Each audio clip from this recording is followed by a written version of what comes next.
Bismillahirrahmanirrahim. Assalamu alaikum. This is me, Hafiz Rafa Awan.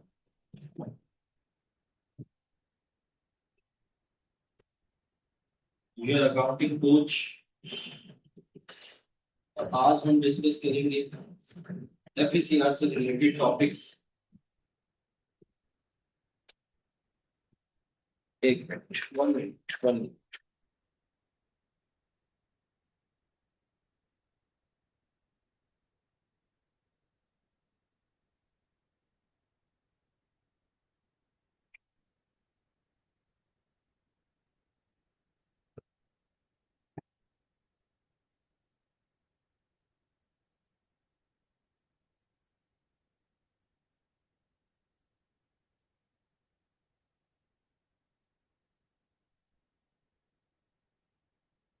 जी भाई, अब start कर रहे हैं। बिस्मिल्लाहिर्रहमानिर्रहीम। बेटा, मैं हाफिज रफा अवान।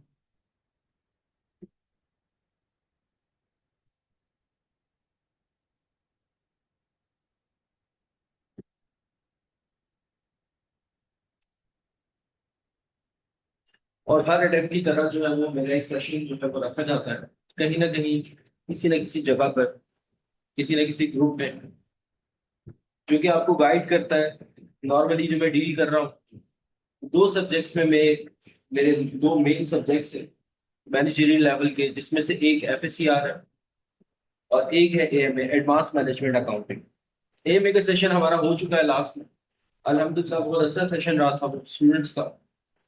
और आज जो हम स्टार्ट कर रहे हैं वो है एफएससीआर से रिलेटेड सेशन। सब्जेक्ट जो है वो आपका FSCR, financial accounting and corporate reporting. एक अच्छा सब्जेक्ट है बेटा। मैं आज की क्लास में दोनों तरीकों से ही गाइड करूंगा। अच्छा, मेरी आदत है बेटा बेटा कहना, माइंड मत कीजिएगा, लेकिन आदत है, ठीक है?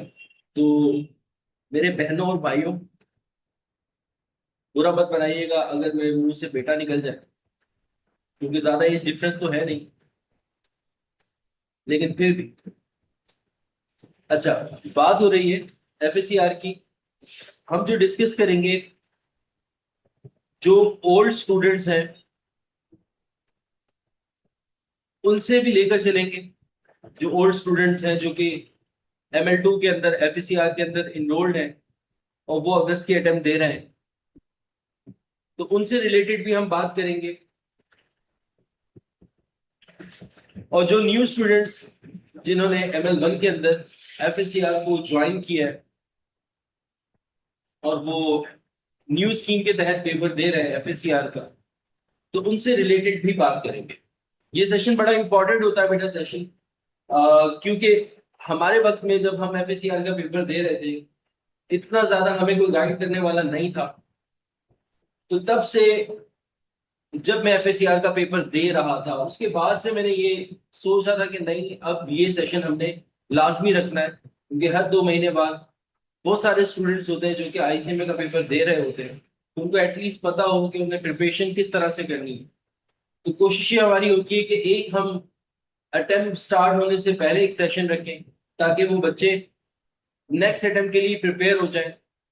और एक पेपर से पहले एक सेशन रखा जाए ताकि उनको क्लियरिटी आ जाए कि उन्होंने आखिरी के दिनों में किन किन चीजों के ऊपर ज्यादा फोकस करना है, किस तरह से पढ़ना है चीजों को लेकर। देखो बेटा, सबसे पहली बात, अ, ज्यादातर स्टूडेंट्स जो है ना वो एफएससीआर में फाइल्स वगैरह से पढ़ रहे होते हैं, या फिर जो है वो कोई भी फेमस फाइल होती है उससे वो पढ़ रहे होते हैं स्टूडेंट। और उन फाइल से पेपर आता भी है, ऐसा नहीं है कि पेपर नहीं आता, नो डाउट पेपर आता है। लेकिन उन फाइल्स के जो सॉल्यूशंस होते हैं ना, ये बात याद रखिएगा, जितनी भी फाइल्स मैंने देखी है, अक्सर बार अब तो बच्चे मुझे, स्टूडेंट्स, किसी भी फाइल में से कोई सा भी क्वेश्चन जो है वो मुझे शेयर कर रहे होते हैं, सर इसका आंसर बता दे, मैं तो रिप्लाई भी नहीं करता हूँ। उसका मेन रीजन ये है कि वो जो फाइल है उसके अंदर बहुत सारे क्वेश्चन जो है वो गलत सॉल्व हुए हुए होते हैं। तो ज्यादातर बेटा आप लोग रिलाई किया करो बुक्स पे, बुक से स्टडी करने की कोशिश किया करो, या जो टीचर आपको क्लास में पढ़ा रहा है या जिस टीचर का आप लेक्चर ले रहे हो उसको आप फॉलो किया करो, ज्यादा बेहतर है। क्योंकि मैंने बहुत सारे स्टूडेंट्स को फेल होते हुए देखा है जो कि फाइल पे डिपेंडेंट होते हैं। फाइल आप कीजिए, मना नहीं कर रहा, लेकिन फाइल पे रिलाय मत कीजिएगा। अपनी सेल्फ स्टडी करके जाइएगा, बुक से पढ़कर जाइएगा। जो आईसीएमए की रिकमेंडेड बुक्स हैं कोशिश ही कीजिएगा उनसे पढ़ें आप। और बेटा ये राइटिंग कोशिश करें कि ना करें, राइटिंग मुझे करने दें। चले 12 मैंने ऑफ कर दी है तो अब मैं ही कर सकता। तो बात हो रही थी कि फाइल्स पे मत जाइएगा, कोशिश ये कीजिएगा बुक से पढ़ने की कोशिश कीजिएगा। अब कौन सी बुक है जो कि आपको फॉलो करनी है, जो बेस्ट बुक्स है मेरी नजर में, वो कैफ 1 है और कैफ 5 है। कैफ 1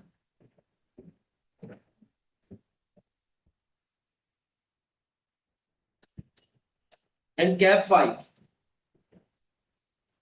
अब सर कितनी गलत बात है, आप बिल्कुल एंड में आके हमें ये कह रहे हैं कि हम इन बुक से तैयारी करें। जो जो चीजें, जो जो स्टैंडर्ड्स मैं आप लोगों को बताऊंगा, सिर्फ वो स्टैंडर्ड्स आपने प्रिपेयर करने कैफ 1 से और कैफ 5 से।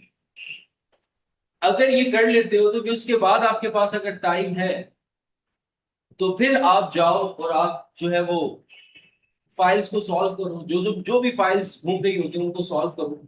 उससे एटलीस्ट आपको ये होगा कि आपके कंसेप्ट क्लियर होंगे। तो आपको पता होगा कि ये आंसर जो फाइल में दिया हुआ है ये आंसर गलत आंसर है और मेरा आंसर जो है वो सही है। ठीक है, तो डायरेक्टली किसी भी फाइल को ओपन मत कीजिएगा, बुक पढ़ने के बाद जो है वो फाइल को ओपन कीजिएगा।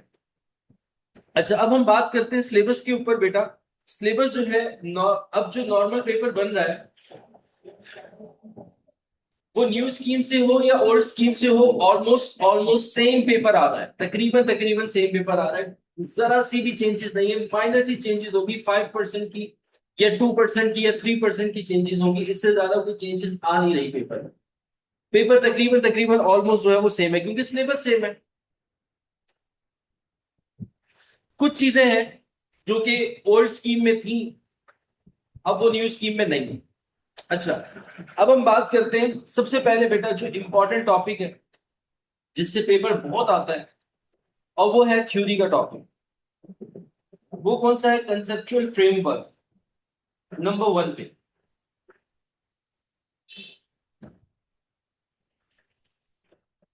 कंसेप्चुअल फ्रेमवर्क बहुत बहुत बहुत ज्यादा इंपॉर्टेंट टॉपिक है बेटा। कम से कम भी 10 मार्क्स का थ्योरी का क्वेश्चन इससे रिलेटेड आ रहा होता है। कैफ में कंसेप्चुअल फ्रेमवर्क बहुत अच्छा लिखा हुआ है, चाहो तो आप उसको वहां से भी प्रिपेयर कर सकते हो। और इसको प्रिपेयर करने के बाद फिर मैं आप लोगों को कुछ पास पेपर शेयर कर दूंगा। पिछले साल के तकरीबन 1 साल की अटेम्प्ट के तकरीबन छह छह छह अटेम्प्ट के पास पेपर होंगे एफएससीआर। टॉपिकल वाइज भी आपको मिल जाएंगे कंसेप्चुअल फ्रेमवर्क में कि पास पेपर में कौन कौन से क्वेश्चंस अब तक आ चुके हैं। फिर उन क्वेश्चंस को एक दफा पढ़ लीजिएगा और उन क्वेश्चंस को एक दफा सही तरीके से प्रिपेयर कर लीजिएगा। मैं आप लोगों के ग्रुप्स में वो फाइल जो है वो शेयर कर दूंगा। अब वो फाइल कौन सी फाइल है बेटा? वो मेरी खुद की बनाई हुई फाइल नहीं है जैसे आईसीएमए की घूम रही होती है, जैसे स्टूडेंट्स ने बनाई हुई है वो वाली फाइल नहीं है। वो बल्कि वो फाइल है जो कि आईसीएमए जो अपने पास हर अटेम्प्ट के अंदर अपनी वेबसाइट पे अपना पास पेपर अपलोड करता है, वहां से हमने डाउनलोड किए हुए हैं। तो उसमें जो सजेस्टेड आंसर्स हैं वो भी आईसीएमए के हैं और जो सजेस्टेड क्वेश्चंस हैं वो भी आईसीएमए के हैं। तो मेरी अपनी उसमें खुद से कोई इनोवेशन नहीं है, या मैंने खुद से उसको सॉल्व नहीं किया हुआ, या मैंने कहीं और से चैट जीपीटी वगैरह से उसको सॉल्व नहीं किया हुआ। जो आईसीएमए का रिकमेंडेड सोल्यूशन है वो आप लोगों को मिल जाएगा। हाँ, उसके अंदर कुछ एक दो क्वेश्चंस हैं जो कि आईसीएमए वालों ने भी गलत सॉल्व किए हैं, बात अब क्या कह सकते हैं, लेकिन एक दो क्वेश्चंस गलत है। एक दो क्वेश्चंस को छोड़ के बाकी तकरीबन तकरीबन सारे क्वेश्चन जो है वो ठीक है। एक क्वेश्चन गलत है उसमें इन्वेंट्री का, बाकी तकरीबन तकरीबन सारे क्वेश्चन जो है वो ठीक है।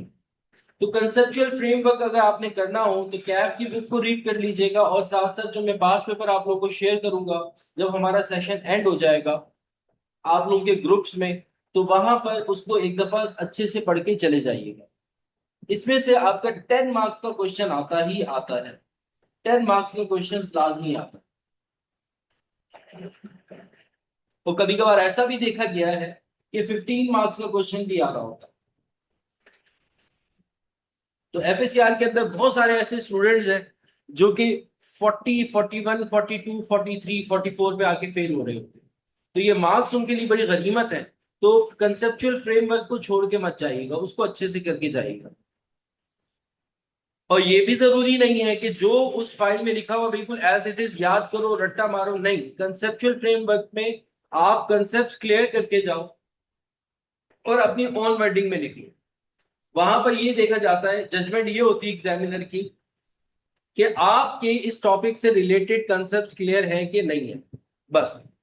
तो अपनी ओन वर्डिंग में भी लिख सकते हो, तो ये कर लीजिएगा। फिर उसके बाद आ जाते हैं हम अपने सेकंड टॉपिक की तरफ।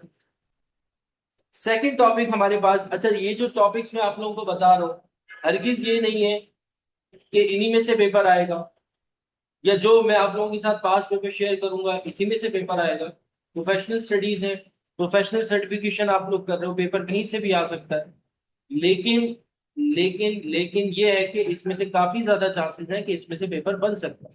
ठीक है, तो इनको लाजमी अपनी प्रायोरिटी पे करके जाएंगे। जैसे आप प्रिपरेशन कर रहे हो वैसे करो, लेकिन साथ साथ इन चीजों को भी अपने पास लेकर आओ। फिर उसके बाद जो है, अच्छा अब ये जो कैफ 1 और कैफ 5 की मैंने आपको जो बुक रेकमेंड की है, ये पूरी नहीं पढ़नी है आप। ये क्या पढ़नी है, कितनी पढ़नी है, ये मैं आपको बता दूंगा। जो जो इंपॉर्टेंट स्टैंडर्ड्स में आप लोगों को लिखवाता जाऊं, उन स्टैंडर्ड्स के एमसीक्यूज आपने करने जस्ट कैफ 1 से या कैफ 5 से। क्योंकि देखो, एक तो ये बुक है, तो जो बातें लिखी हुई हैं इसके अंदर सच लिखी हुई है, सही लिखी हुई है। और दूसरा, उन एमसीक्यूज के आंसर्स जो आपको रेकमेंड किए हैं इस बुक में, हर चैप्टर के एंड पे रेकमेंड किए, वो आंसर्स भी बिल्कुल ठीक है। तो इन्हीं बुक्स को फॉलो करें और इसमें से एमसीक्यूज की प्रैक्टिस लाजमी कर लीजिएगा। अब कौन कौन से स्टैंडर्ड्स आपको करने हैं कैफ 1 से या कैफ 5 से? नंबर 1 पे हमारे पास एक स्टैंडर्ड आ रहा है IS 36,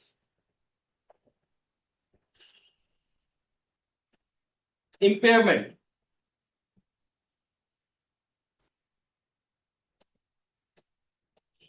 इम्पेयरमेंट का टॉपिक जो है वो बेटा आपने कहां से करना है? कैफ से करना है लाजमी। कैफ से करने के बाद जो मैं आप लोगों को पास पेपर शेयर करूंगा, उन पास पेपर को भी आपने एक दफा इम्पेयरमेंट के टॉपिक को सॉल्व कर लेना है। तो फिर मेरा नहीं ख्याल कि आप लोगों का इसके बाहर कोई पेपर आ सकता है इम्पेयरमेंट में से। और इम्पेयरमेंट में से वो पूछेगा आपसे लाजमी। इम्पेयरमेंट में से वो क्या चीजें पूछ सकता है बेटा? इम्पेयरमेंट के अंदर वो जो चीजें आपसे पूछता है, एक तो इम्पेयरमेंट टेस्टिंग पूछता है। ये इसका फेवरेट टॉपिक है, इम्पेयरमेंट टेस्टिंग जब आप करते हो, जिसमें आपको कैलकुलेशन करनी होती है, जिसमें आपके पास वैल्यू यूज होता है। आप डिफरेंस लेते हो, डिफरेंस लेने के बाद जो इम्पेयरमेंट आती है, एक तो ये टेस्टिंग आपसे पूछता है। और दूसरा, जो आप इम्पेयरमेंट की टेस्टिंग कर रहे होते हो तो उसके अंदर ना आपको याद होगा, आपने पढ़ा होगा कैश जनरेटिंग यूनिट।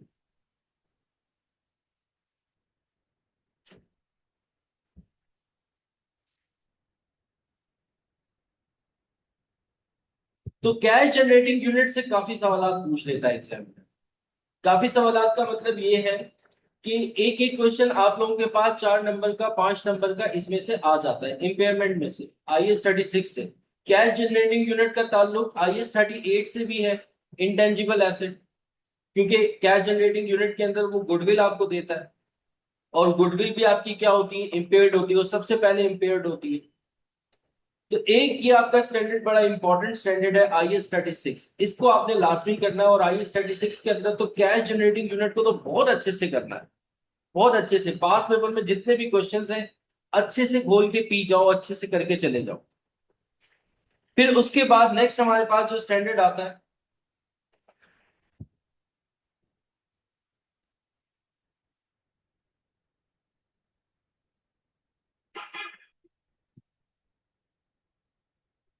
जैसे अगर 4 मार्क्स या 5 मार्क्स,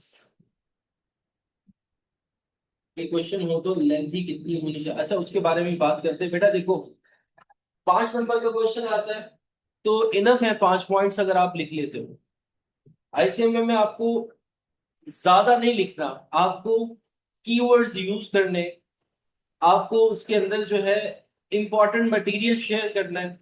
कम से कम वर्डिंग के अंदर अगर आप अपनी बात अच्छे से डिलीवर कर लेते हो तो मेरे ख्याल में वो आपको मार्क्स देगा और अच्छे मार्क्स देगा। तो अगर 5 पॉइंट्स भी 5 नंबर का पेपर है तो 5 पॉइंट्स भी उसमें दे देते हो थ्योरी के अंदर, अगर आपसे पूछ लेता है तो मोर देन इनफ है, कंप्लीट हो जाती है अगर आपकी बात। तो बस सही है, 4 नंबर का अगर आता है तो 4 पॉइंट्स भी लिख लेते हो तो इनफ है। लेकिन जो आप लिखो उसको अच्छे से लिखो, उसमें आपकी सारी की सारी बात जो है वो डिलीवर हो रही है।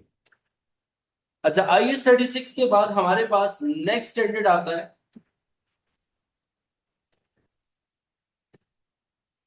IS 38,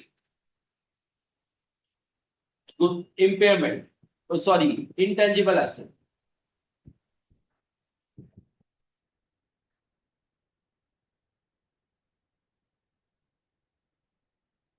तो इंटेंजिबल एसेट भी एक इंपॉर्टेंट स्टैंडर्ड है, इसको भी आपने अच्छे से करके जाना है। और कहाँ से करके जाना है आपने, वही कैफ के एमसीक्यूज लाजमी कीजिएगा। इंटेंजिबल एसेट्स में आपको याद होगा कि डेवलपमेंट कॉस्ट को क्राइटेरिया उन्होंने एक बताया हुआ है कि कब आप उसको कैपिटलाइज करते हो। याद है आपको, IS 38 आप सब बच्चों ने पढ़ा होगा।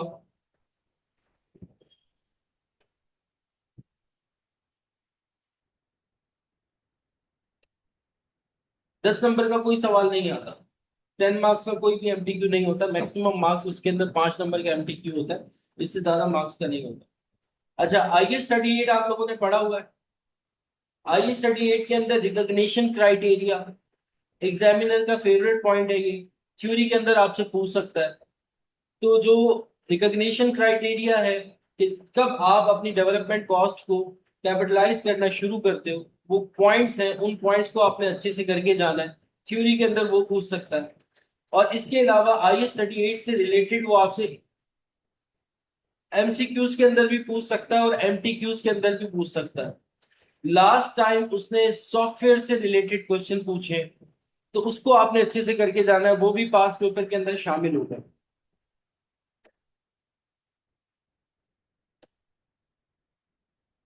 अच्छा फिर उसके बाद जो नेक्स्ट है, आपने 2x पे देखे है ना बेटा, मैं क्या कर सकता हूँ, मेरा बोलने का स्टाइल तो यही है।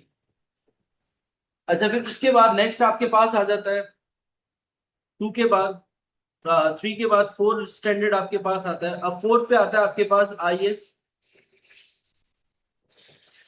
15। अब IS 15 क्या है, रेवेन्यू कॉन्ट्रैक्ट है, रेवेन्यू फ्रॉम कॉन्ट्रैक्ट, सब बच्चों ने पढ़ा होगा। तो IS 15 आपने अच्छे से करके जाना है, इसमें से एमसीक्यूज वो आपसे लाजमी पूछेगा। और वो किस तरह की एमसीक्यूज आपसे पूछता है, आप सब बच्चों को पता होगा।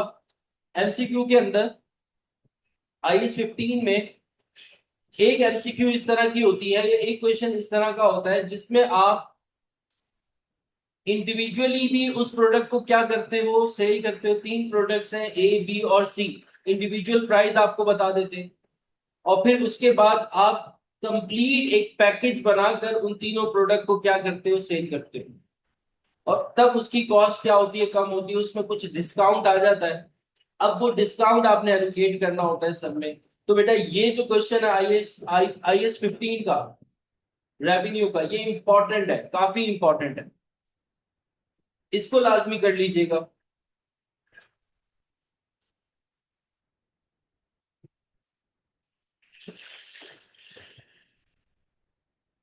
ठीक है, और इसके अलावा रेवेन्यू रिकग्निशन के जो 5 पॉइंट्स हैं वो थ्योरी में आपसे कभी कभार पूछ लेता है।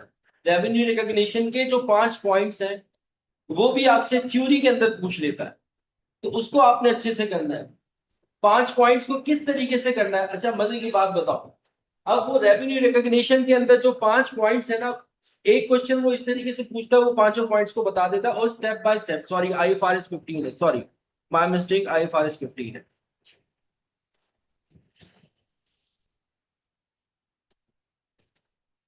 वो जो 5 पॉइंट्स है ना रेवेन्यू रिकग्निशन के, जिसमें सबसे पहला पॉइंट क्या होता है, दूसरा पॉइंट क्या है, तीसरा पॉइंट क्या है, चार पॉइंट, चौथा पॉइंट क्या है, पांचवा पॉइंट क्या है, 5 पॉइंट आपसे पूछता है। उन पांचों पॉइंट में से ना किसी एक पॉइंट को उठाकर वो 4 नंबर का सवाल पूछ लेता है। Determine the contract price, point number 1। अब उससे रिलेटेड एक पूरा सवाल पूछ लेगा 4 नंबर का। ठीक है, तो अब आपने क्या करना है, उन 5 पॉइंट्स को आपने इंडिविजुअली भी याद करना है, पांचों पॉइंट्स को, और स्टेप बाय स्टेप याद करना है। मतलब पेपर में जब आप वो 5 पॉइंट्स लिखोगे, तो वो पूरा एक रेवेन्यू रिकग्निशन का क्राइटेरिया है ना, तो पहला पॉइंट मीट होगा तो दूसरे पॉइंट पे आओगे, दूसरा पॉइंट मीट होगा तो तीसरे पॉइंट पे आओगे। तो पांचों पॉइंट्स उसी सीक्वेंस में आपने लिखने हैं, जिस तरीके से स्टैंडर्ड ने आपको बताया है। ये नहीं कि पहला पॉइंट आप सबसे लास्ट में लिख रहे हो, लास्ट पॉइंट आप सबसे पहले लिख रहे हो, फिर आपको मार्क्स नहीं मिलेंगे।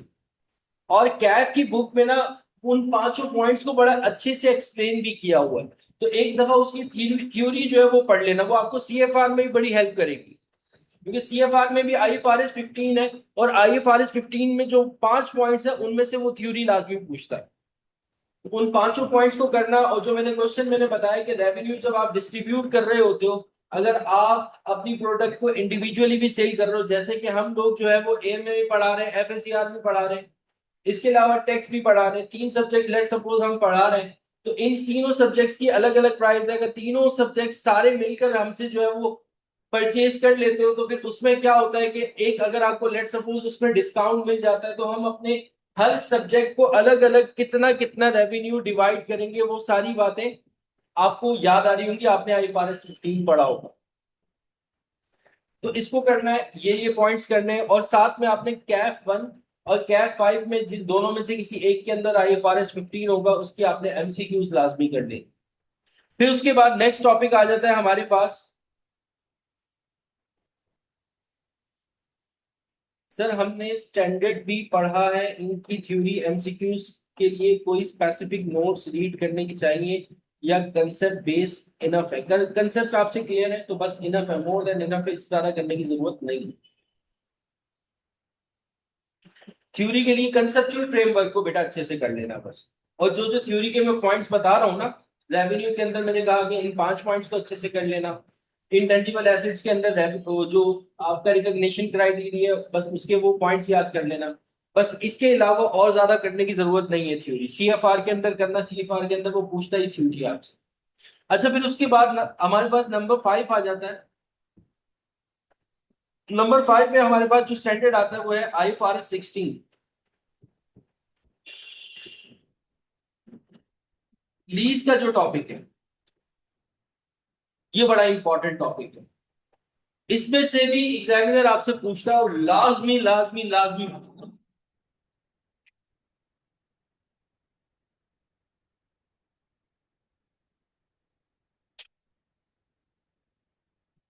IFRS 16 जो लीज का टॉपिक है, इसमें से ज्यादातर जो अकाउंटिंग पूछता है, मतलब कि आप समझ लो कि 90% चांस है, 90% चांस है। लीज का टॉपिक तो 100% आपके पास आएगा ही आएगा, लेकिन 90% उसमें से ये चांस है कि वो लेसी में से पूछ लेगा।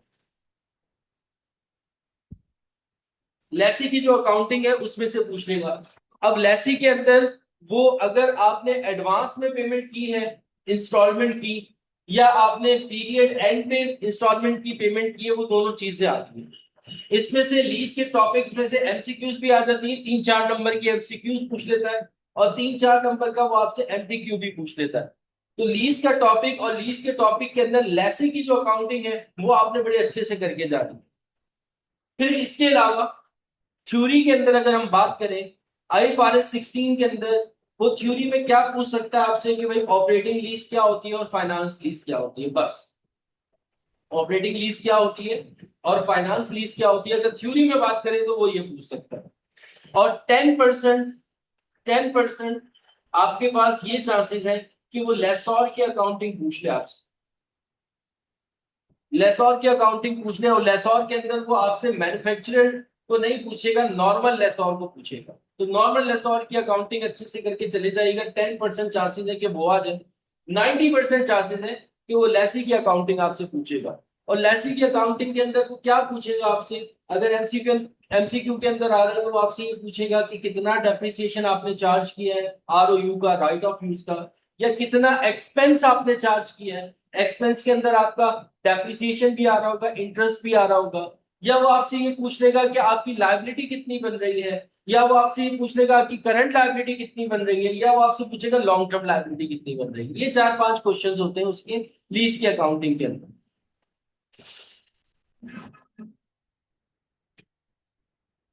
अच्छा, ड्राइव पर मैंने अपलोड नहीं किया हुआ, लेकिन मेरे यूट्यूब चैनल पर लेसॉर की अकाउंटिंग है, तो आप वहां से भी पढ़ सकते हो। अब नेक्स्ट आ रहा है आपके पास 5 के बाद 6 में आपके पास जो टॉपिक आता है वो है IAS 12, इनकम टैक्स।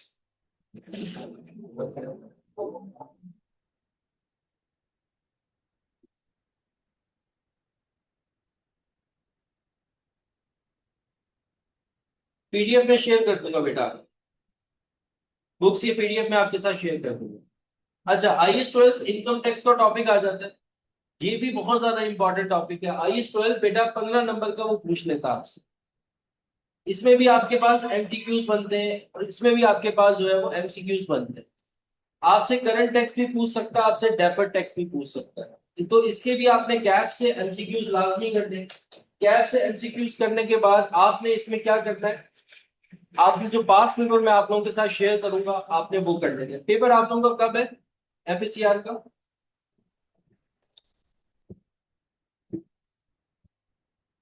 16 को है, सही। तो मैं आप लोगों को ये डेफर्ड टैक्स का टॉपिक पढ़ा भी दूंगा।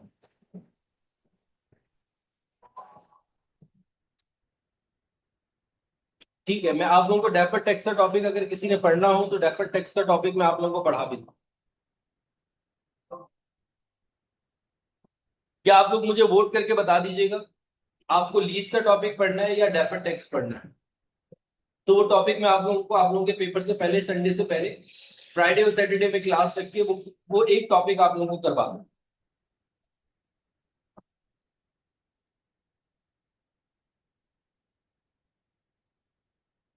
कंसेप्चुअल फ्रेमवर्क कहाँ से करना है बेटा?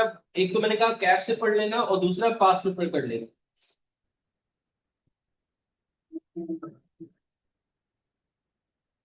ठीक है, ज्यादातर जो आ रहा है वो डेफर्ड टैक्स का आ रहा है, तो पहले डेफर्ड टैक्स को स्टार्ट करेंगे। डेफर्ड टैक्स ही हो सकता है 2 दिन के अंदर, इससे ज्यादा हो नहीं सकता। डेफर्ड टैक्स में आप लोगों को करवा दूंगा। लीज का टॉपिक पढ़ना हो तो आप लोग मुझसे यूट्यूब पे, मेरा चैनल है उसमें मैंने लेक्चर्स अपलोड किए हैं, लेकिन वो तकरीबन 1-1.5 साल पुराने लेक्चर्स हैं, तो वो देखना चाहो तो वो भी देख सकते हो। अच्छा, फिर IAS 12 हो गया।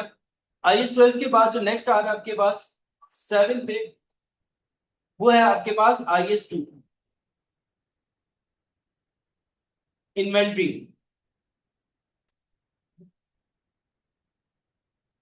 ये भी बेटा इंपॉर्टेंट टॉपिक है, लेकिन बहुत आसान टॉपिक है, छोटा सा टॉपिक है इन्वेंट्री का, लेकिन है इंपॉर्टेंट। एक क्वेश्चन बन जाता है 4 नंबर का, इसमें से आपसे पूछ लेता है, तो इसको आपने अच्छे से करके जाना है। इन्वेंट्री के अंदर वो क्या पूछता है, एनआरबी पूछता है आपसे। फिर उसके बाद नेक्स्ट आपके पास आता है IAS 2 के बाद IAS 7, बल्कि IAS 7 को भी रहने देते। IAS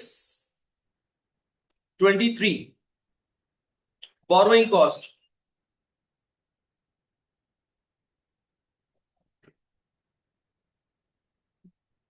ये इंपॉर्टेंट टॉपिक है, इसमें से एमसीक्यूज बहुत पूछता है, मतलब 2 एमसीक्यूज आपसे पूछ लेगा।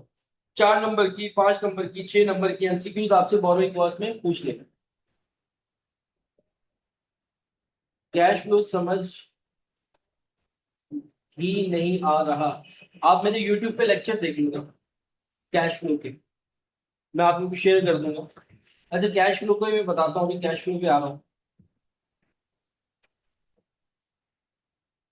IAS 23 के बाद नेक्स्ट है आपके पास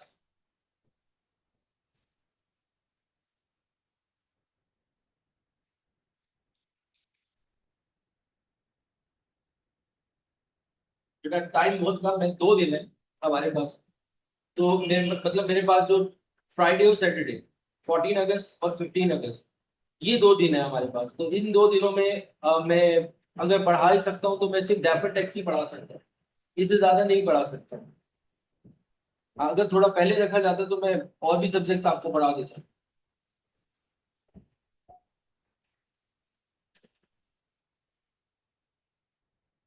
जी बिल्कुल बेटा, मैं टीचर हूँ, मैं पीर साहब तो हूँ नहीं। तो आप मुझसे दुआ करवाते हो, दुआ तो मैं करता हूँ सबसे, सबके लिए दुआ करता हूँ, अल्लाह ताला सबको कामयाबी अता फरमाए। जितने बच्चे ये सेशन ले रहे हैं सब बच्चे पास हो जाए जल्दी से जल्दी, दोबारा से री अटेम्प्ट ना लगे। बिल्कुल मेरी दुआ है बेटा। नहीं, 2 डेज बहुत होते हैं, मैं आप लोगों को डेफर टेक्स्ट पढ़ा दूंगा इंशाल्लाह ताला। डेफर टेक्स्ट हमारा कंप्लीट हो जाएगा इन 2 दिनों के अंदर। और अगर टाइम मिला तो मैं आप लोगों को लीज का टॉपिक भी पढ़ाऊँ, अगर टाइम मिला तो। लेकिन डेफर टेक्स्ट का मेरा आप लोगों से प्रॉमिस है, मैं इंशाल्लाह ताला आप लोगों को करवा दूं।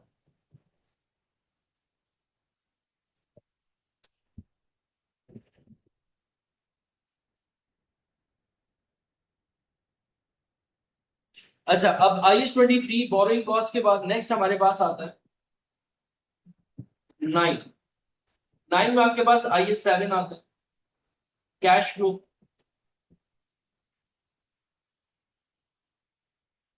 अब कैश फ्लो के अंदर बेटा वो ज्यादातर आपसे क्या पूछता है, एक एक्टिविटी पूछेगा। कैश फ्लो के अंदर 3 तरह की एक्टिविटीज हैं, ऑपरेटिंग है, फाइनेंसिंग है, इन्वेस्टिंग है। अब उनमें से कोई एक एक्टिविटी आपसे पूछता है, वो आपसे ऑपरेटिंग पूछ सकता है, वो आपसे फाइनेंसिंग पूछ सकता है, वो आपसे इन्वेस्टिंग एक्टिविटीज पूछ सकता है, पूरी कैश फ्लो बनाने को नहीं कहेगा। एक एक्टिविटी आपसे पूछेगा, लेकिन कैश फ्लो के चांसेस बहुत कम है। ये IS-23 तक मैंने जितने भी आपको स्टैंडर्ड्स लिख दिए हैं ना, यहां से लेकर के यहां तक, ये 50 नंबर के लिए इनफ है। अगर साथ में IS-36 के साथ साथ IS-16 भी अगर आप कर लेते हो ना, IS-16 property plant and equipment वाला, तो ये 50 नंबर के लिए तो इनफ है। इसमें से 50 नंबर का पेपर तो आएगा ही आएगा, लाजमी कुछ भी हो जाए 50 नंबर का पेपर लाजमी आएगा। ये तो लिख कर ले लो, मैं आज लिख के दे देता हूँ आप लोगों को। ये जो मैंने आप लोगों को 8 टॉपिक शुरू में बताए ना, इसमें से 50 नंबर का पेपर तो आएगा ही आएगा, कुछ भी हो जाए 50 से ज्यादा ही आएगा, 50 से कम नहीं आएगा। फिर बाकी आपकी क्या है, सेफ साइड के लिए कैश फ्लो कर लो। कैश फ्लो के बाद जो है वो आपके पास जो 10 पे टॉपिक आता है कंसोलिडेशन का, वो कर लो।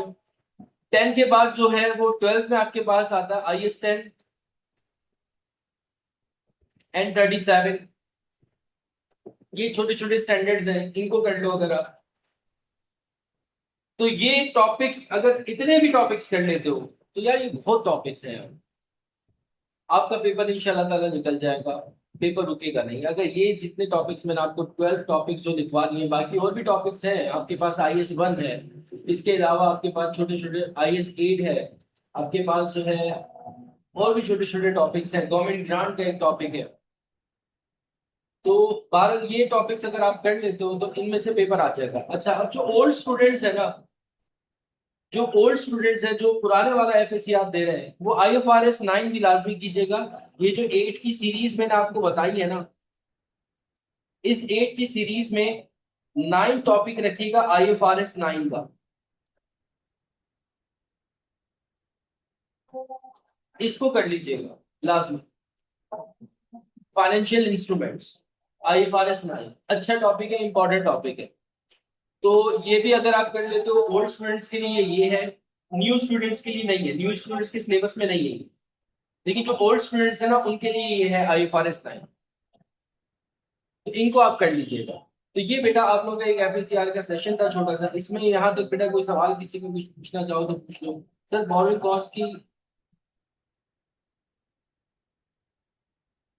कॉस्ट में से बेटा आपसे वो पूछ लेता है ना, मतलब 2 MCQs आपसे लाजमी पूछेगा बोरोइंग कॉस्ट से रिलेटेड, कब आप उसको कैपिटलाइज करोगे कब नहीं करोगे। तो 2 MCQs यानी कि आप अगर आप कहो तो 4 नंबर का या 6 नंबर का सवाल वो आपसे बोरोइंग कॉस्ट में से पूछ सकता है। स्टूडेंट्स क्या है, कैश फ्लो में से बहुत आ रहा है पेपर। देखो बेटा, मैंने आपको क्या कहा, यहां से लेकर यहां तक 50 मार्क्स आपके सिक्योर हो जाते हैं। ठीक है। तो बाकी अगर मार्क्स कैश फ्लो में से 10 नंबर का सवाल आ जाता है या 5 नंबर का सवाल आ जाता है, ये जो स्टैंडर्ड्स मैंने आपके लिखे हैं ना, ये सारे स्टैंडर्ड्स ऐसे हैं जो कि आपको पेपर में लाजमी दिखाई देंगे, जो ऊपर वाले 8 स्टैंडर्ड्स है। बाकी जो नीचे के स्टैंडर्ड्स है ना, कंसोलिडेशन हो गया, IS 7 हो गया, IS 1037 हो गया, ये किसी किसी के पेपर में आ रहे होते हैं, किसी किसी के पेपर में नहीं आ रहे होते हैं। मैंने अटेम्प्ट दी थी जब किसी जमाने FACR की, मैं मुझसे उसने नहीं पूछा था कैश फ्लो स्टेटमेंट, हालांकि कैश फ्लो स्टेटमेंट मेरा बहुत अच्छा था, अच्छे से प्रिपेयर करके गया था, लेकिन उसमें से नहीं पूछा था। तो ये सवालात इस तरह के हैं कि कभी आ रहे होते हैं, कभी नहीं आ रहे होते। तो कुछ स्टूडेंट्स ऐसे होंगे जिनके पेपर में आ गए होंगे, उन्होंने आपको बताया होगा कि आ गए, तो ऐसा नहीं है कि इनमें से आता नहीं है।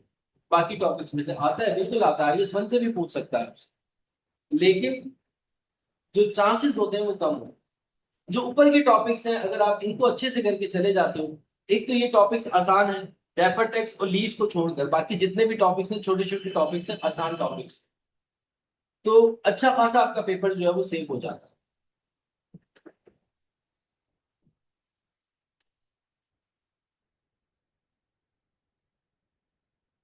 IS 40 भी अगर आएगा तो 2 नंबर का सवाल बेटा MCQ के अंदर आ सकता है। कंसोलिडेशन कर लो, अच्छी बात है। अगर देखो अब आपके पास टाइम है तो कंसोलिडेशन कर लो। मतलब मैंने ये नहीं कहा कि आप सारा पेपर छोड़ के चले जाओ, मैं तो उन बच्चों के लिए कह रहा हूँ जो बेचारे बच्चे आखिर में पढ़ने के लिए बैठे हैं, अब उनके पास सिर्फ 2 दिन है, तो वो कह रहे हैं कि हमने कौन कौन से टॉपिक करने हैं, तो मैं कह रहा हूँ कि भाई इन टॉपिक्स के ऊपर ज्यादा फोकस कर लो। IS 7 बड़ा एक स्टैंडर्ड है, काफी टाइम जाया हो जाएगा आपका। तो इससे बेहतर ये नहीं है कि IS 12 कर लो जहां 15 नंबर आपके सेव हो जाएंगे या 10 नंबर सेव हो जाएंगे। IS 7 करके जाओगे, चांसेस भी कम है आने के, और दूसरा 5 नंबर का सवाल आ जाएगा। तो बाकी कंसोलिडेशन एक बड़ा टॉपिक है, तो उस पे जाओगे टाइम वेस्ट होगा। अगर इन ऊपर वाले टॉपिक्स में से किसी ने कोई टॉपिक नहीं किया हुआ, तो पहले उन टॉपिक्स को कर लो, फिर टाइम बचे तो कंसोलिडेशन कर लो या IS 1 कर लो। ये ऐसे टॉपिक्स है, मैं ये नहीं कह रहा कि इनको छोड़ के जाओ, मैं ये कह रहा हूं कि अगर ऊपर वाले जो टॉपिक्स है उनमें से अगर आपने कोई टॉपिक छोड़ा है, तो पहले आप उसको कर लो, फिर उसके बाद बाकी टॉपिक करना। जी बेटा, बुक भी मैं शेयर कर दूंगा। कंसोलिडेशन आती है एग्जाम में, बिल्कुल आती है, मैं ये नहीं कह रहा कि नहीं आती। FACR में तो बहुत इंपॉर्टेंट है, 50% है कंसोलिडेशन, फिर मोर देन 50% है।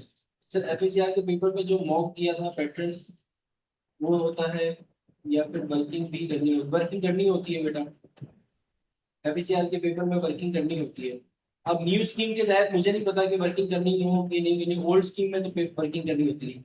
क्या बोले, IFRS 9 जो है, जो ओल्ड स्टूडेंट्स है ना, जो ML 2 में FACR दे रहे हैं उनके लिए इंपॉर्टेंट है। जो न्यू स्टूडेंट्स हैं उनके सिलेबस का पार्ट नहीं है।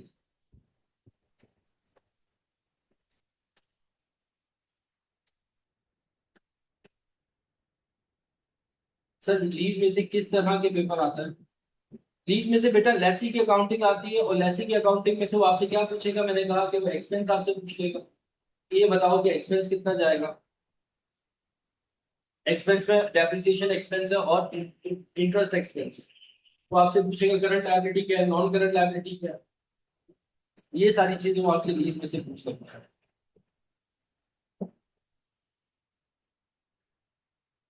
हाँ बस सही, SOFP कर लिया अगर कंसल्टेशन में होता तो इनफ है, बहुत है। Parent and subsidy type questions आते हैं कंसल्टेशन में। कंसल्टेशन में पेरेंट और सब्सिडी के तो क्वेश्चंस होते हैं। अस्सलाम वालेकुम सर, मैंने BCom के साथ ACC diploma in internship reporting किया हुआ है, उससे पेपर निकल सकता है, मुझे पेपर अक्टूबर में देना है, न्यू स्टूडेंट्स हूँ ICM में। अच्छा देखो बेटा, ACC से अगर आप लोग कर कर आ रहे हो ना शारिक, जो ACC डिप्लोमा ऑफर करता है 6 महीने का डिप्लोमा है ना मेरे ख्याल में, वो जो 6 मंथ्स का जो डिप्लोमा ऑफर कर रहा है ACC, उसकी बात कर रहे हैं ना?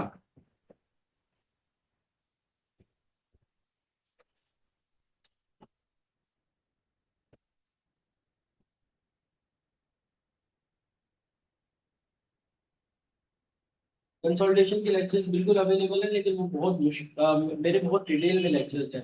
2 दिन आपके पूरे लग जाएंगे उनके लेक्चर्स देखने। एसीसी का वो जो 6 मंथ्स वाला डिप्लोमा है उसकी बात कर रहे हैं आप? नहीं, उससे नहीं निकलेगा पेपर।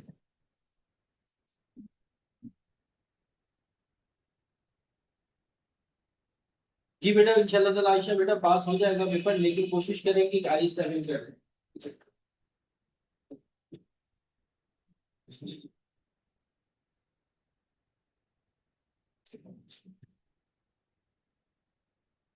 कर ले तो अच्छी बात है, आई 7 कर ले, ऑपरेटिंग एक्टिविटीज ही कर ले कम से कम।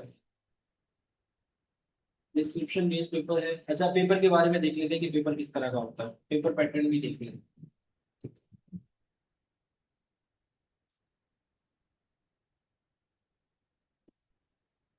मैं शेयर कर देता हूँ, पहले पेपर पैटर्न देख लेते हैं सर। आपके नोट से प्रैक्टिस करने के अलावा कहाँ से प्रैक्टिस कर सकते हैं? कैफ 1 और कैफ 5। मेरे नोट्स के अलावा कैफ 1 और कैफ 5 में रिकमेंड करता हूँ कि ये लाजमी किया करें। कैफ 1 और कैफ 5 ये लाजमी किया करें। इसके एमसीक्यूज, पूरे क्वेश्चन नहीं, सिर्फ एमसीक्यूज। अच्छा, अब देखें, पेपर पैटर्न देख लो बेटा। पेपर पैटर्न क्या है आपका? 60 मार्क्स की आपकी क्या है, एमसीक्यूज है।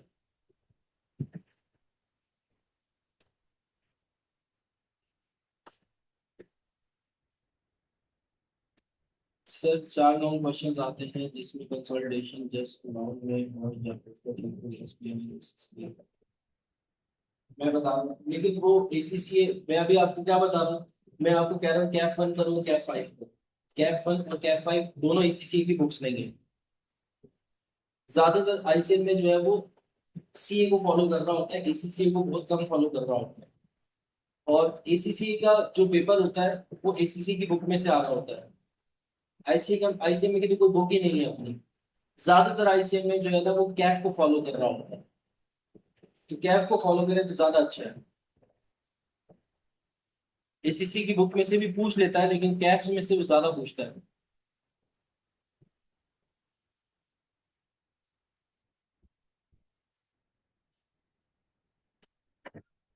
जी बेटा, कैफ को फॉलो करें तो ज्यादा बेहतर है। एसीसी F7 छोड़ दें, वो इतना मुश्किल, वो इतनी बड़ी बात नहीं है। सही। कंसोलिडेशन में से कितने मार्क्स का क्वेश्चन आता है? परसेंटेज में देखो, कंसोलिडेशन में से अगर आएगा तो 4 नंबर का क्वेश्चन वो आपसे पूछ सकता है। कंसोलिडेशन के अंदर वो क्या चीजें पूछ सकता है? गुडविल की कैलकुलेशन वो आपसे पूछ सकता है। नेट एसेट की वर्किंग वो आपसे करवा सकता है। प्रॉपर्टी प्लांट एंड इक्विपमेंट किस वैल्यू से रिपोर्ट होगा वो आपसे ये पूछ सकता है। या इसके अलावा जो है वो आपसे जो है वो एनसीआई के बारे में पूछ सकता है, एनसीआई की वैल्यू पूछ सकता है। लेकिन 4 नंबर का सवाल होगा। जी, कैफ 1 और कैफ 5। IS 16 भी इम्पोर्टेंट है, फिर IS 16 और 36 दोनों इम्पोर्टेंट है। Sir what are the important chapter for descriptive? मैंने बता दिया, सेशन के शुरू में मैंने बता दिया आयशा। अच्छा, कंसेप्चुअल फ्रेमवर्क सबसे ज्यादा इंपॉर्टेंट है थ्योरेटिकल पॉइंट ऑफ व्यू से देखें।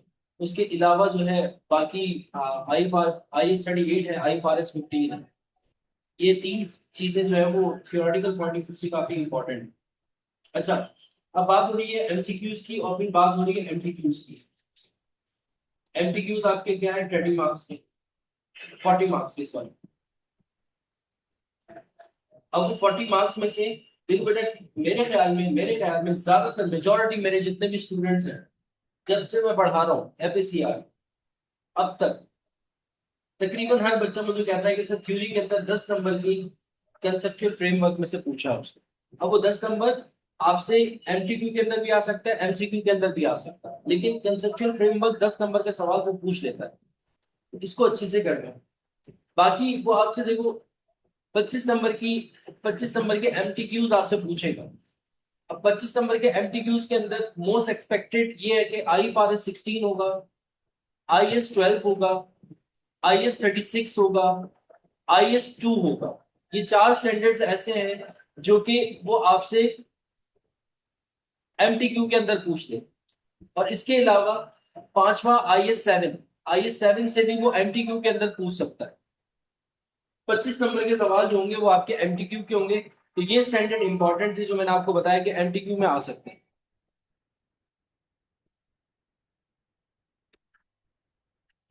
दोबारा बता दूं, दोबारा बता दूं, IFRS 16 एमटीक्यू के अंदर पूछा जा सकता है, IS 2 एमटीक्यू के अंदर पूछा जा सकता है, IS 12 एमटीक्यू के अंदर पूछा जा सकता है।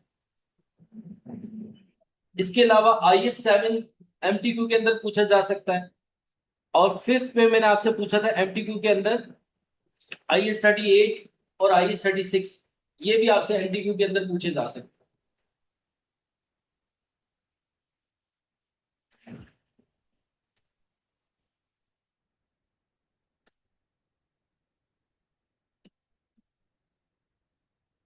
एक एक्टिविटी पूछ लेगा IS 7 में आपसे, ऑपरेटिंग एक्टिविटी आपको सॉल्व करने को कह देगा, या इन्वेस्टिंग एक्टिविटी आपको सॉल्व करने को कह देगा, या फाइनेंसिंग एक्टिविटी आपसे, ज्यादातर जो चांसेस होते हैं वो ऑपरेटिंग और इन्वेस्टिंग एक्टिविटी के होते हैं।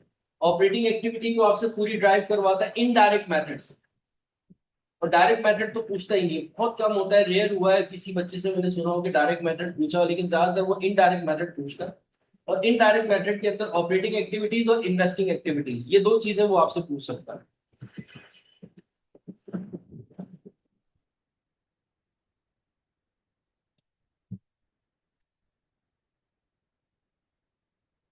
दोबारा से रिपीट कर देता हूँ, एमटीक्यू के अंदर वो कौन से सवाल पूछ सकता है? IFRS 16, IS 12, ये दो तो पक्के पक्के हैं ना। फिर उसके बाद IS 2 पूछ सकता है इन्वेंट्री का। इसके अलावा IS 38 और 36 और IS 7, ये कुछ स्टैंडर्ड्स हैं जो कि वो आपसे एमटीक्यू के अंदर पूछ सकता है, जो 25 नंबर का होगा। 10 नंबर में कंसेप्चुअल फ्रेमवर्क वो पूछेगा आपसे।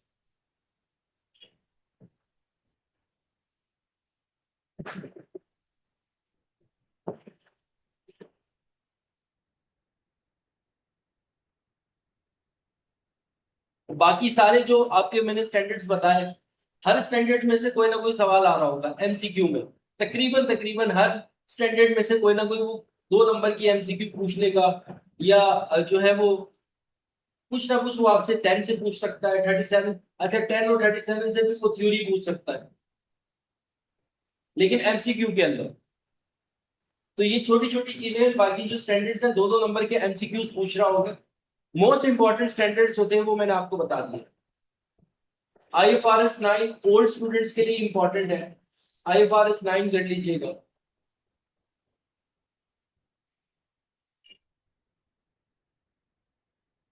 कंसेप्चुअल फ्रेमवर्क में देखो, अगर तो बिल्कुल भी टाइम नहीं है ना, तो सिर्फ पास पेपर ही एटलीस्ट करके चले जाओ। कंसेप्चुअल फ्रेमवर्क के पास पेपर करके चले जाओ, मैं आपको शेयर कर दूँ। एटलीस्ट कम से कम पास पेपर तो उसके लाजमी करके जाओ, अगर कैफ पढ़ने का टाइम नहीं है।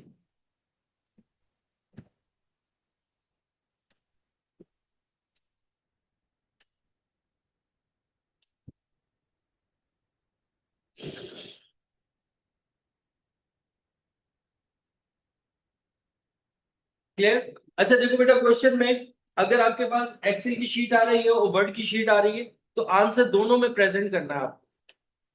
वर्ड की शीट पे भी करना है और एक्सेल की शीट पे भी करना है।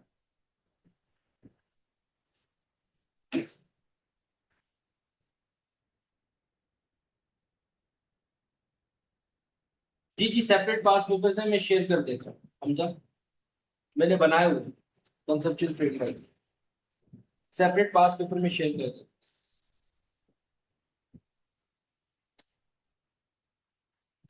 दोनों में करना है बेटा, किसी एक में मत कीजिएगा। कभी कभार ऐसा होता है पेपर आपका जो है वो चेक ही नहीं होता, 0 मार्क्स आ रहे होते हैं, आप पूरा सवाल करके आए हो। एक्सेल की शीट पे भी करना है और वर्ड की शीट पे भी करना है, दोनों में प्रेजेंटेशन करनी है। ये काम लाजमी कर लेना है, ये काम लाजमी कर लेना।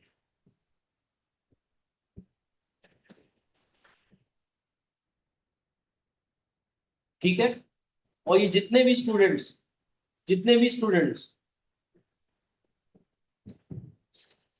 ग्रुप में पास पेपर सेंड करेंगे, मैं जिस जिस ग्रुप में लिंक आया उस ग्रुप में शेयर करूँ, जिस जिस ग्रुप में लिंक आया उस में शेयर करूँ। कॉपी पेस्ट होता है जी, आप कॉपी पेस्ट होता है, माउस से होता है। कंट्रोल C कंट्रोल V नहीं होता, लेकिन माउस से कॉपी पेस्ट हो जाता है। अलाइनमेंट खराब होती है तो ठीक कर लीजिएगा, इतना कोई मसला थोड़ी है।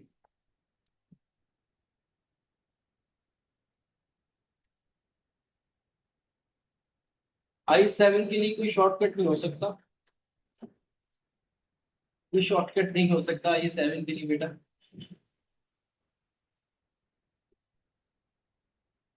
सर अगर थ्योरी बेस्ड क्वेश्चन हो तो, थ्योरी बेस्ड क्वेश्चन होगा ना तो बेटा आपका एक्सेल एक्सेल का एक्सेल ओपन ही नहीं होगा, सिर्फ वर्ड की शीट ओपन होगी।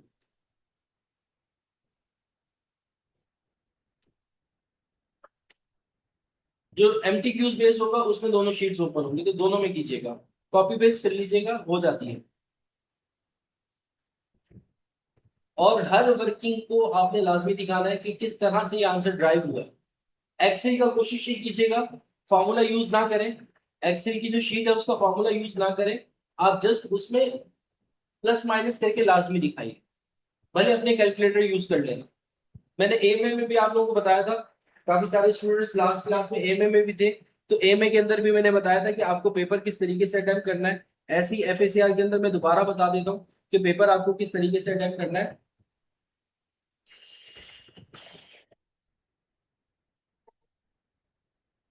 देखो मैं बताता हूँ कैसे होगा। देखो, एक एक विंडो आपकी ओपन होगी जिसमें क्वेश्चन लिखा हुआ होगा,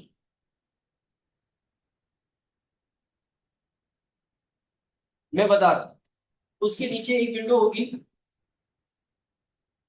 जो वर्ड की होगी, और उसके नीचे एक विंडो होगी जो एक्सेल की होगी। ठीक है, अब आपने क्या करना है, मैं बता रहा हूँ। क्वेश्चन क्वेश्चन की विंडो आपने सामने रखनी है। एग्जामिनर आपको एक रफ शीट देगा पेपर पे, रफ शीट आ जाएगी आपके पास। ठीक है, उस रफ शीट पे पूरा क्वेश्चन सॉल्व कर लेना, इससे आपका टाइम बच जाएगा। क्यों टाइम बचेगा? देखो, जब आप उसको एक्सेल पे सॉल्व करोगे ना, एक्सेल की शीट है सबसे नीचे, स्क्रॉल करने में टाइम लगेगा। पहले क्वेश्चन पे आओगे, फिर वैल्यू देखोगे, फिर दोबारा नीचे एक्सेल पे आओगे, फिर उसको लिखोगे। अक्सर औकात तो बच्चा इसमें ही कंफ्यूज हो जाता है, 36 की जगह 63 लिख देता है, 63 की जगह 36 लिख देता है, 100 की जगह 1000 लिख देता है, 1000 की जगह 100 लिख देता है, क्योंकि बार बार स्क्रॉल कर रहे हो ना, और फिर दोबारा से माइनस कर रहे हो। इससे बेहतर ये क्वेश्चन की शीट अपने सामने ओपन रखना, और रफ शीट पे पूरा का पूरा क्वेश्चन क्या करना, सॉल्व कर लेना। पूरा का पूरा क्वेश्चन सॉल्व करने के बाद उस रफ शीट को आपने जस्ट टाइप करना है, कहां पर, एक्सेल की शीट पर। एक्सेल की शीट पे टाइप करने के बाद आप उसको वर्ड पे क्या कर देना, कॉपी पेस्ट कर देना। टाइम बहुत बच जाएगा, बहुत ज्यादा टाइम बच जाएगा। जहां 15 मिनट में सवाल सॉल्व होना होगा, वहां आपका 5 मिनट में या 7 मिनट में क्वेश्चन सॉल्व हो जाएगा। एक्सेल की शीट पे फॉर्मूले मत लगाइएगा बैठकर, वहां पर फॉर्मूले लगाएंगे तो टाइम वेस्ट होगा, क्योंकि एक्सेल हमारा नॉर्मल एक्सेल वाला नहीं है, वो आईसीएमए का एक्सेल है। तो उसमें कुछ कुछ ऑप्शन ही मौजूद है, ज्यादातर ऑप्शन मौजूद नहीं है। तो इससे बेहतर ये है कि वो एक्सेल यूज ना करना, बस उसको एक बता देना कि मैंने क्वेश्चन को इस तरीके से सॉल्व किया है। यानी कि अगर 3 + 3 = 6 होता है, तो ये पूरा आपने लिखना है कि 3 + 3 करके इक्वल भी लिखना है, और फिर उसके बाद आपने 6 लिखना है। फॉर्मूला एक्सेल वाला कोई यूज मत कीजिएगा। सर आप एक डेमो क्वेश्चन सॉल्व करवा दें, जस्ट हेडिंग और, हाँ ऊपर हेडिंग दी बता दो, दिया मैंने आपको कि पूरा क्वेश्चन जब आप लिख रहे होगे वो आपने जहां यहाँ पर आपने सॉल्व किया होगा ना, सॉल्व इस शीट पर, रफ शीट पर, तो इसी को आपने जस्ट क्या करना है, एक्सेल पे कॉपी पेस्ट कर देना है, कोई फॉर्मूला लगाने की जरूरत नहीं है। इस पर आप अपने जो आप घर से कैलकुलेटर लेकर गए होंगे उस कैलकुलेटर से सॉल्व कर लेना, हो जाएगा आराम से। और इसी के आप लोग यूज टू हो, आप लोग जितने भी क्वेश्चंस कर रहे हो वो किस पे कर रहे हो, कैलकुलेटर पे ही कर रहे हो ना सॉल्व, एक्सेल पे तो नहीं कर रहे हो। और अगर एक्सेल पे कर भी रहे हो तो वो आप माइक्रोसॉफ्ट का एक्सेल यूज कर रहे हो ना, आईसीएमए का तो एक्सेल यूज भी नहीं कर रहे हो, तो बहुत ज्यादा टाइम लग जाएगा, टाइम वेस्ट होगा। तो एक्सेल के अंदर बस जस्ट अपने आंसर को शो कर देना, और वही कॉपी करके ऊपर वर्ड पे पेस्ट कर देना, लेकिन दोनों जगह बेटा लाजमी आंसर प्रेजेंट करना।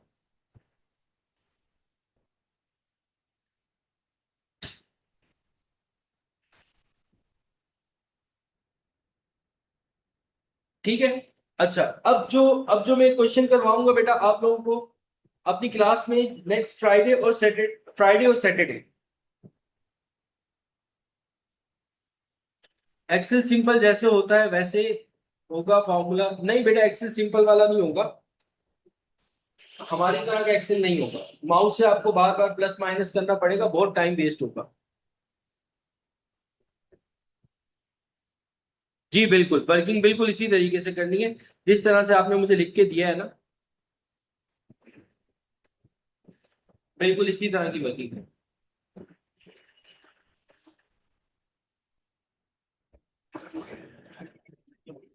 एक्सेल में नॉर्मली कीबोर्ड से, नहीं, एक्सेल में ना माउस यूज होता है। आईसीएमए का जो एक्सेल है उसमें माउस यूज होता है, कीबोर्ड यूज नहीं होता। तो बार बार आपको फिर वो ओपन करना पड़ेगा विंडो, फिर प्लस ढूंढोगे फिर माइनस ढूंढोगे, इससे बेहतर अपने कैलकुलेटर पे कर लो यार, आसानी से हो जाएगा, वरना टाइम वेस्ट होगा आपका वहां पर।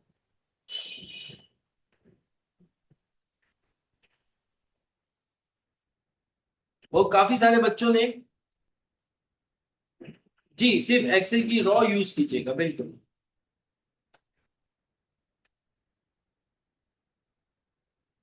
शॉर्टकट ब्लॉक नहीं होते एक्सेल के। डायरेक्ट आंसर नहीं नहीं नहीं, डायरेक्ट आंसर मत लिखिएगा, पूरा सॉल्व करके लिखिएगा, पूरा सोल्यूशन लिखिएगा उसका, डायरेक्ट आंसर मत लिखिएगा। कुछ नंबर नहीं देगा आपको डायरेक्ट आंसर, क्या पता आपने साथ वाले बच्चे का देख कर लिख लिया हो। ठीक है, पूरा सोल्यूशन लिखिएगा कि इस तरीके से प्लस किया, इस तरीके से माइनस किया, पूरा सॉल्व करके फिर लीजिएगा। जैसे ऐसे मैंने पास पेपर में आप लोगों को शो किया हुआ है, पास पेपर जिन्होंने अपलोड किए ना उनकी वेबसाइट पे देखो, मैं भी शेयर कर दूंगा। तो ऐसे मैंने साफ साफ बताया हुआ है कि हमें सोल्यूशन किस तरह का चाहिए। बस थ्योरी व्यूरी लिखने की जरूरत नहीं है, उस क्वेश्चन के अंदर सॉल्व पूरा प्रॉपर तरीके से कीजिएगा।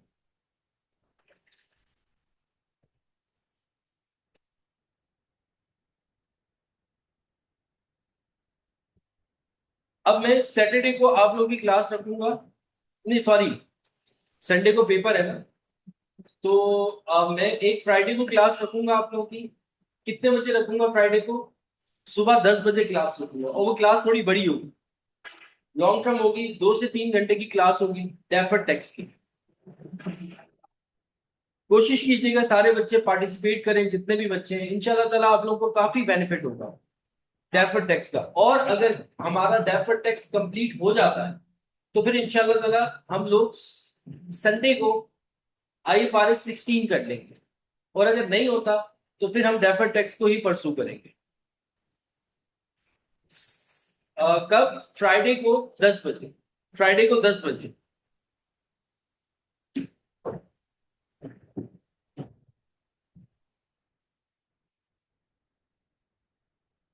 You can just receive revise every standard here instead of alone। Revise नहीं हो सकता, काफी सारे बच्चों ने कुछ नहीं पढ़ा होगा तो उनके काम ही नहीं आएगा ना, इससे बेहतर ये है कि एक पूरा स्टैंडर्ड अच्छे से पढ़ के चले जाए। रिवाइज करने का मतलब ये है कि मैं डेफर्ड टैक्स के या इनकम टैक्स के पास पेपर के क्वेश्चन सॉल्व करवा दूंगा, जितने भी पास पेपर्स में क्वेश्चंस आए हुए हैं। सुबह 10 बजे इंशाल्लाह क्लास में। 14 अगस्त है, सब छुट्टी पे होंगे।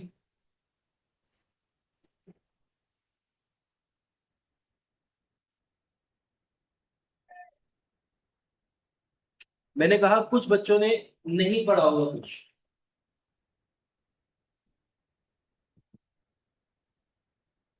होंगे जिन्होंने नहीं पढ़ा होगा, IS 12 बिल्कुल नहीं पढ़ा होगा, तो उनके लिए फायदा हो जाएगा ना।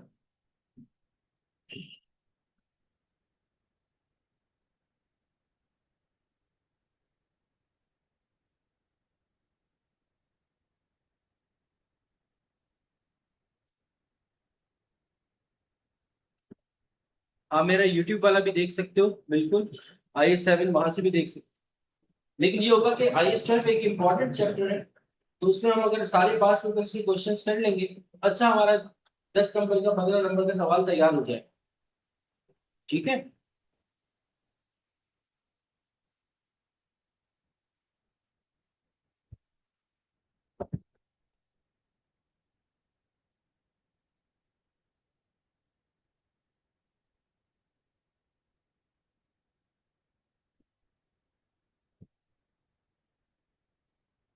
क्लियर? और कोई सवाल हो किसी का तो पूछ लीजिए।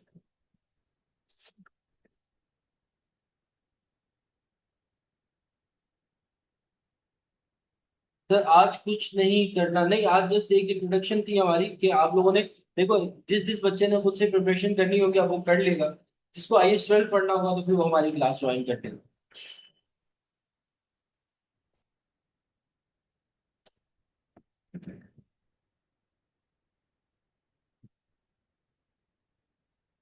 वेलकम।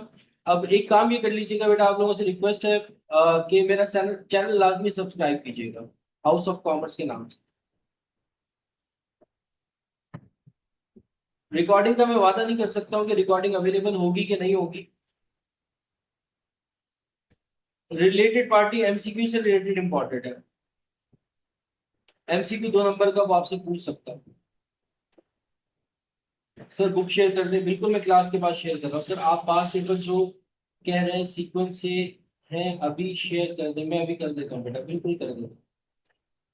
जी बिल्कुल कर देता हूँ, जैसी क्लास एंड होती है मैं कर देता हूँ। चैनल को लाजमी सब्सक्राइब कीजिएगा। मैं भी देखता हूँ कि मेरे कितने सब्सक्राइबर आते रहे। और मुझे भी दुआओं में याद रखिएगा। अल्लाह ताला आपको कामयाबी अता फरमाए, मेरी दुआएं आप लोगों के साथ है बेटा। IS 1 इतना इंपॉर्टेंट नहीं है। IS 1 इतना इंपॉर्टेंट नहीं है। पहले हुआ करता था जब मैनुअल पेपर होता था, तब जो है वो IS 1 बड़ा इंपॉर्टेंट होता था। 10 नंबर का, 15 नंबर का, 20 नंबर का सवाल आता था। अब नहीं है इतना इंपॉर्टेंट।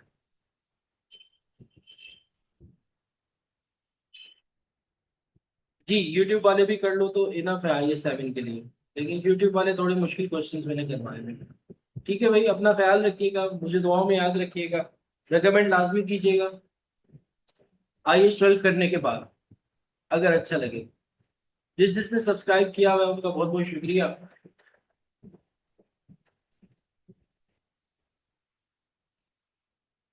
और जिस जिसने नहीं किया हुआ वो कर ले।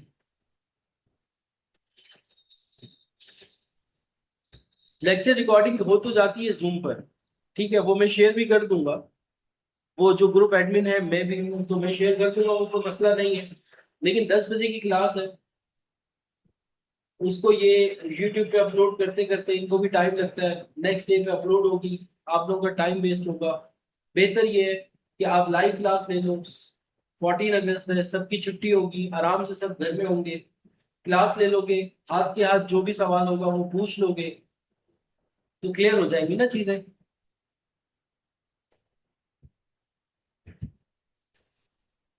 यूट्यूब के अलावा तो यूट्यूब वाले कर लो, सही है अभी फिलहाल के लिए।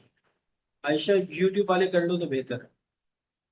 ड्राइव पर भी हैं हाँ। वो तो हमारी हाउस ऑफ कॉमर्स की अपनी ड्राइव है ना, जो हमारी लाइव क्लासेस जो चल रही होती है रेगुलर, उसकी ड्राइव है। बेहतर ये यूट्यूब वाले कर लो। यूट्यूब वाले भी बताऊं क्या करो, शुरू के लेक्चर्स कर लो, जिसमें एक शुरू का मैंने पूरा क्वेश्चन सॉल्व करवाया हो वो कर लो।